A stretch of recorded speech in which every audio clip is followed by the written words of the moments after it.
What's the point of all this? What are you doing? And wouldn't tell you anything that they seem to have done to grow the economy. Why make such a big deal about it if you haven't actually got something to trump about breaking? A TV host just detonated on a government minister live on air, and the internet can't stop watching. Eamonn Holmes didn't ease into it, didn't build up to it. Within 60 seconds of sitting down with Labour's Darren Jones on GB News, he snapped. "I'm fed up," Holmes said, cutting off the Treasury chief mid-sentence. "And I'm not taking this anymore. This wasn't a debate. This was a verbal execution, and it's gone absolutely viral.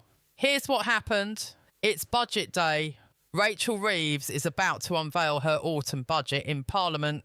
GB News books Darren Jones, the Chief Secretary to the Treasury, basically number 2 at the Treasury for what should be a standard interview.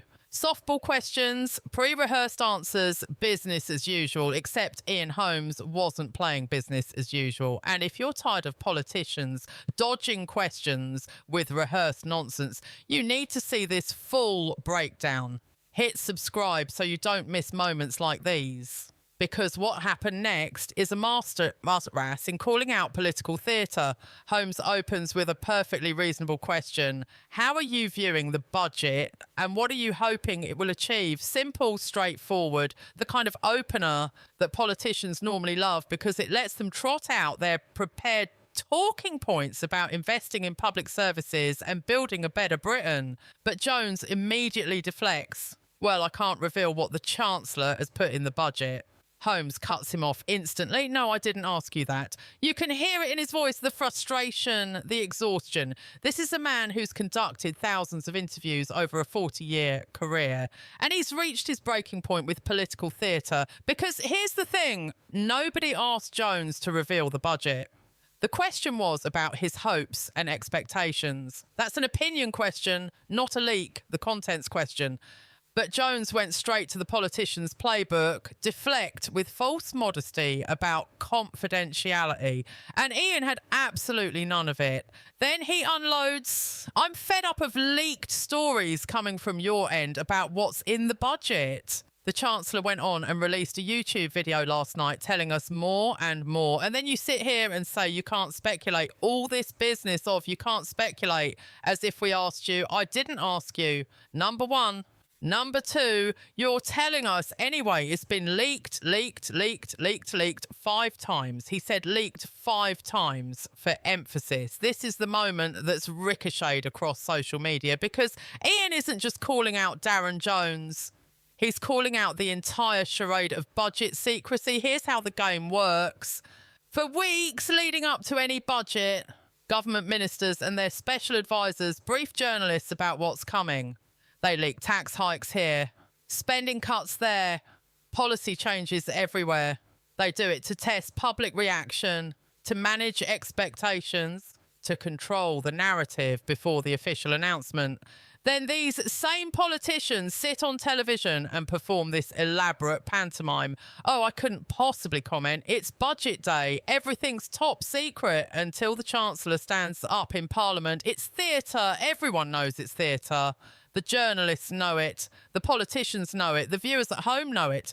But the game continues because that's how Westminster has always operated. Except Eamonn Holmes decided he was done watching the performance. Jones tries to recover. He acknowledges there have been a couple of leaks which have been totally unacceptable and not very helpful.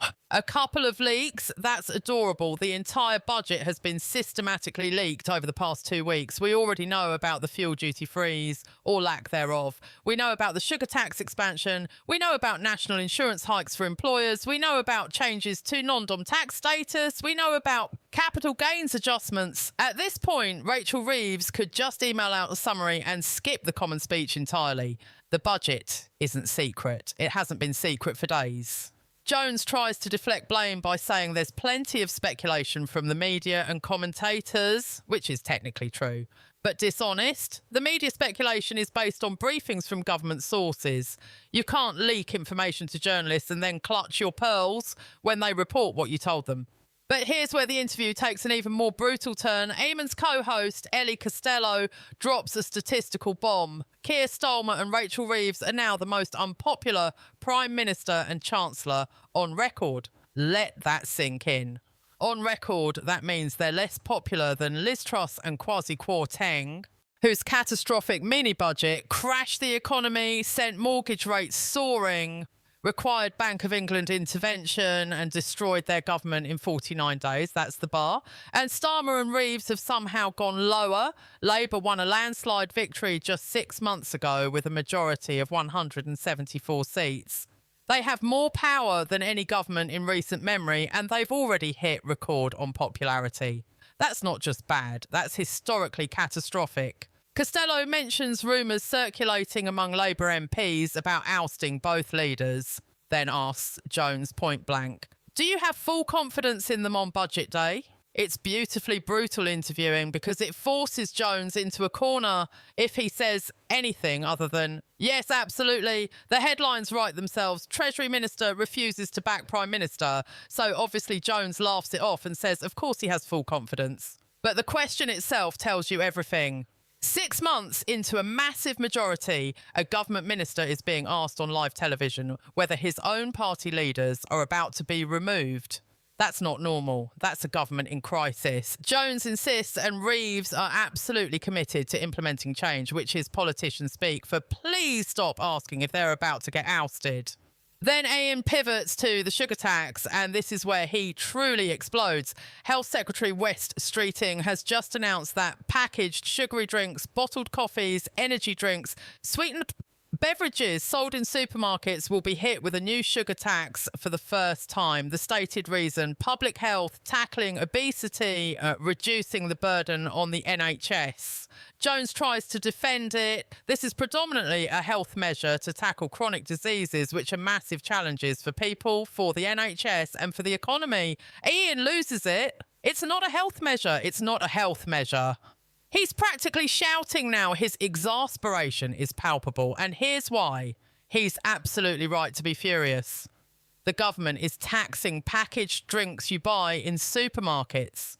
But they're not taxing the exact same sugary drinks sold in cafes and coffee shops. Think about that. If you walk into Starbucks and order a venti caramel frappuccino with whipped cream, which contains more sugar than a can of Coke, you pay no extra tax. But if you buy a nearly identical bottled frappuccino from the chiller aisle at Tesco, you're getting hammered with additional charges. The sugar content is the same, the calorie count is the same, the health impact on your body is identical, the contribution to obesity rates is identical. The only difference is where you're buying it. So how on earth can the government claim this is a health measure? If the genuine goal is reducing sugar consumption and improving public health, you tax all sugary drinks. You don't arbitrarily pick and choose based on retail location. Either sugar is a public health crisis that requires taxation or it isn't. You can't have it both ways. Ian nails the hypocrisy. Either it's about health, in which case you tax all of them, or it's about revenue, in which case just admit you need the money. This selective taxation makes it look like the government is either incompetent or dishonest, probably both. And the cynic in all of us knows what's really happening here. It's far easier administratively to tax packaged goods sold in supermarkets than it is to tax individual drinks made to order in thousands of independent cafes. You can slap the tax on manufacturers and distributors and call it done.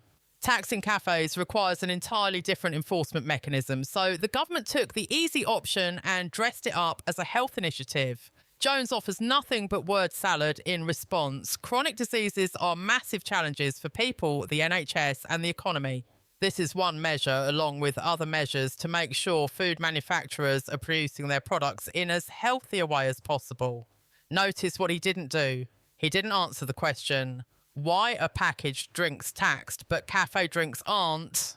He's got no answer because there isn't one that makes sense. Now let's zoom out for a second because this interview matters beyond just being entertaining television. What you're witnessing here is a massive disconnect between how politicians think they should communicate and what the public actually wants to hear.